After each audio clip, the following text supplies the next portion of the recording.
Hi guys, I'm Michi Santillan. So, we're in the last module, number 5 module of our training of PUPV.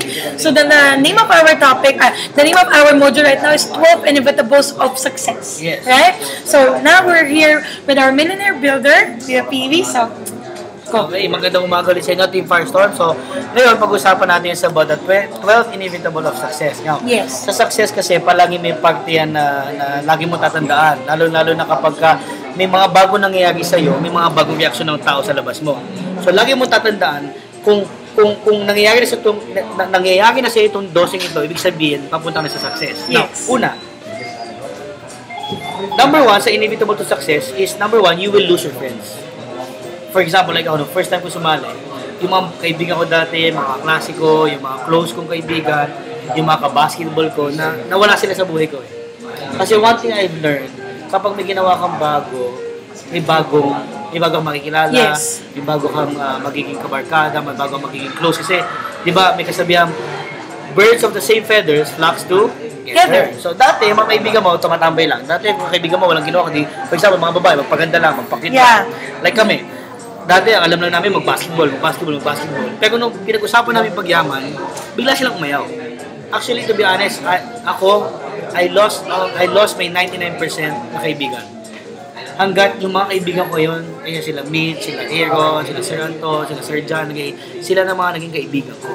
Because definitely, kapag nawawala mo na yung old friends mo, papunta ka na sa success. Tama. Because you are now flying to a new flocks of birds. Yes. Kung dati ang pangarap ninyo ay magkaroon ng magandang trabaho, ngayon ang mga nakakasama mo sa OneGo is magkaroon ng magandang buhay. Paano maging milyonaryo, paano maging multi-millionaire, paano makabili ng bahay. Kung dati ang pangarap nila makabili ng iPhone, mga kaibigan mo sa OneGo, paano makabili ng bagong kotse, o paano makapunta sa ibang bansa, or paano magkaroon ng milyon na income, or magkaroon ng milyon sa bank account. So, laging tatandaan, kapag nawawala ng mga kaibigan ninyo, that's the sign. Yes. That's a sign of success. Ito, nilagay ko dito. Push yourself. No one else is going to do it for you. Huwag kayo malungkot sa mga taong mawawala sa inyo kasi closed doors are the chances of open windows. Yes.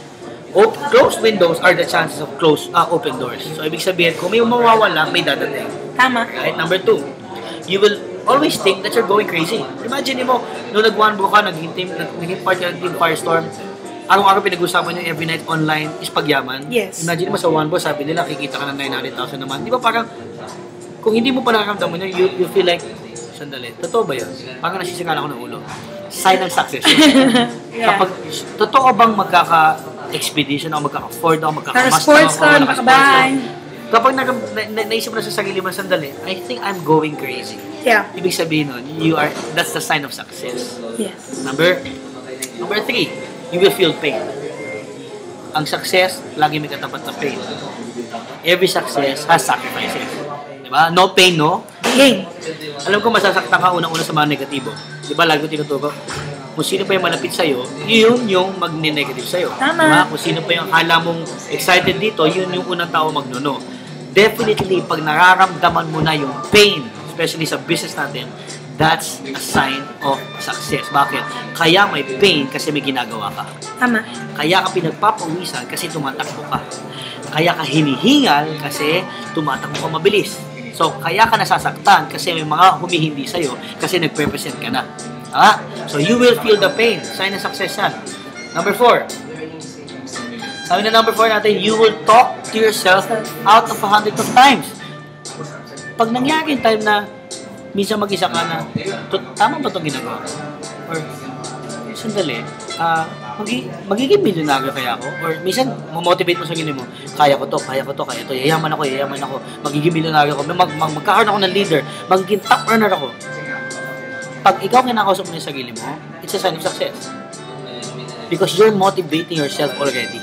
Na, the more na humihindi na sila, the more mo pa sinasabi, kaya ko to. Sign of success yan. Number 5,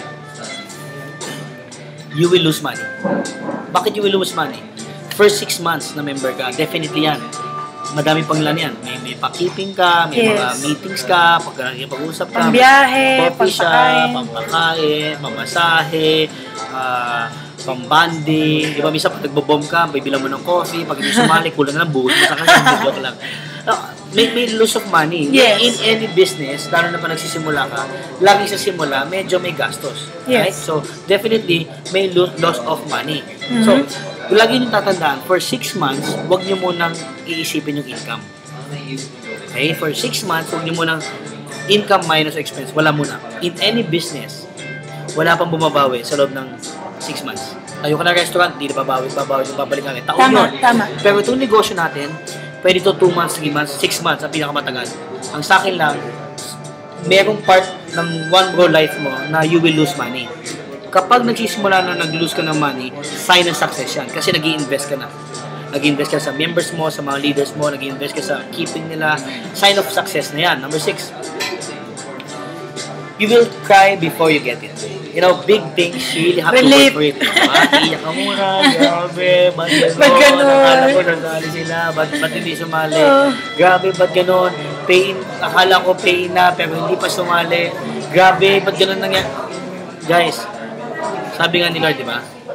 Bago ko ibigay sa iyo yan, anak, gusto ko deserving ka. Tama. So, kapag umiiyak ka na, hirap ka na, ibig sabihin ng sign ng success yun. Kasi hirap ka na eh.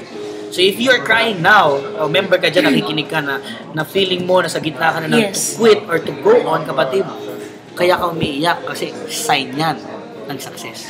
Tama. Si Henry C. ilang beses siya napahiya. Nung sinabi niya sa may-ari ng Mercury Drug, pwede ko mang ilagay yung sapatos ko sa stante ng Mercury Drug. Sabi ng Mercury Drug, Henry, huwag mo ilagay dito yan, walang bibili ng sapatos mo. Umiyak siya nun. Habang umiyak siya, sabi niya sa sarili niya, pag yumaman ako, kahit isang Mercury Drug, wala sa mall ko. Alam mo kapatid, yung iyak na yun ang nagbukas ng SM Mall of Asia. Yun ang nagbukas ng SM Aura. Yun ang nagbukas ng SM Mega Mall. Doon nagsimula sa iyak niya ang pagyaman niya. So kung umiiyak ka na yung kapatid, sign ng success yan. Number 7, your family, and your friends. Oy, friends. Yan ang una magdi-discourage sa'yo. Kapag dini-discourage ka na nila, sign ng success yan. So tanongin mo sarili mo, di-discourage ba ako ng family ko? Oo, sign of success. Discourage ba ako ng friends ko? Oo, sign of success. Medyo mahirap unawaan, pero kapatid, sign yun. Kasi ilang beses diniscourage ang asawa ni Thomas Edison. Siya, para itigil ang pagbugo ng light bulb. Sa ilang libong beses niya ginagawa, hindi siya na-discourage, kahit si mismong asawa niya. Anong point ko? Yung mga taong malapit sa'yo, i-discourage ka. Tama. Hindi mawawala yon. It is how you handle your discouragement. Number 8, you will doubt yourself 1,000 times. Lagi mong isipin, kaya ko ba? Pag dumadating yung time na yun, ibig sabihin ng kapatid, sign ng success. Nagdududa ka na eh. Ha? Kaya ko bang palakihin yung one bro business ko? Sign of success. So, huwag mong isipin na, nagdududa na ako, ayoko na. No. Pag nagdududa ka na sa sarili mo kapatid, sign na ng success yun. Number 9, you will develop weird habits. Pag napapansin mo yung sarili mo, may ginagawa ka ng kakaiba, ibig sabihin ng kapatid, pa-success na yun. Yeah. Yung tipong, sa loob ng isang araw, nakakasampung taong kinakausap mo, weird yun. Yes. Or minsan, weird naman, like ako, weird yung 20 na nakakausap ko, di pa rin ako napapagod. Weird yun. Kasi ano yan eh, sign of success. Ibig sabihin, may mga nangyayari na sa buhay mo na hindi mo ginagawa dati. Yung dating pag may nakausap ka, pag may nakita kang tao, hindi mo siya kinakausap. Ngayon, nung naging member ka ng One Bro Team Firestorm, lahat na ng tao, kinakamaya mo, kamusta ka? Weird habits yun eh. Nadidevelop mo. Dati hindi ka friendly. Ngayon, naging friendly ka. Ibig sabihin, meron success. Tama. Kasi meron ka nang nagbabago sa habits mo eh. No? Number 10. People will give you grief for no reason. Ibig sabihin, madaming tao magsasabi sa'yo, hindi kaya. For no reason ha. May mga tao sabihin sa'yo, hindi magbabago buhay mo. Isa lang point ko, bakit sa aming mag-asawa nagbago, ba't di sa'yo? Tama. So, depende ako sa nakikinig eh. Hindi lahat ng advices tama. At hindi lahat ng advices mali. So, ang mali lang kapag nagtanong ka sa maling advisor. Tama. Number 12, last na po ito. Kung nung una, di ba, nung una sabi, you will lose your friends. Lahat ng kabag-anak ko, lahat ng high school friend ko, lahat ng elementary friends ko, barkada ko, lahat yun nawala. Hanggat may nangyari, number 12, then suddenly, they all want to be your friend. So, anong point ko? Una, tanggapin mo, mawawala sila. Yes. Definitely, dahil bago kayo eh. Bago sa kanila to, wala pa nangyari sa'yo. Pero kapatid, huwag kang malulungkot kasi sa dulo, lahat sila babalik sa'yo. Thank you very much. God bless you. And welcome to Team Firestorm. Yeah, so I hope guys, alam nyo na ngayon, makailangan yung pagdaanan. Yes, it might sound scary kasi kung bago ka, grabe, ganun pala. Pero again, number 11, it's definitely gonna be worth it. We're not saying it's gonna be easy. Pero one thing's for sure, it's gonna be worth it. Kung nagawa nga ni Kuya Piwi, kung nagawa ko, kayang-kaya nyo. Again, tulungan lang. Listen to your mentors, listen to the right people kasi hindi ka nila ipapama. Okay?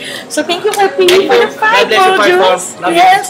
I hope i-review niyo yung buong 5 modules. Pass it to your team. It's gonna be wonderful. Okay? Thank you. God bless. Bye.